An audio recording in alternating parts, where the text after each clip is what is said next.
Hey folks, this is Mansoor Suhail from My Learning Center. Today we're going to talk about 5 good reasons a self-employed professional should take vacation. So let's get started.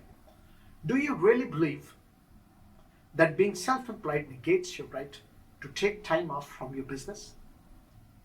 These are 5 excellent reasons that you ought to book a trip right away. View the outside world or your backyard. It's crucial to engage in activities you find enjoyable, be it traveling or spending time at home if you don't feel like it or don't have the funds to do so. This could be difficult if you also work from home.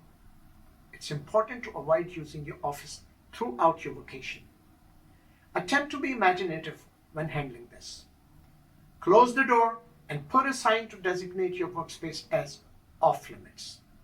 Make every effort not to think about work. A day vacation to the beach or a hobby would be great. Consider enjoyable activities you can perform within your budget or take no action at all. Click the link in the description and discover the essential steps to launching your own business with our comprehensive step-by-step guide to starting your own business. And of course, folks, don't forget to like this video, share it with your friends, and hit the bell icon so you can keep receiving new videos to enhance your knowledge. Thank you very much for listening.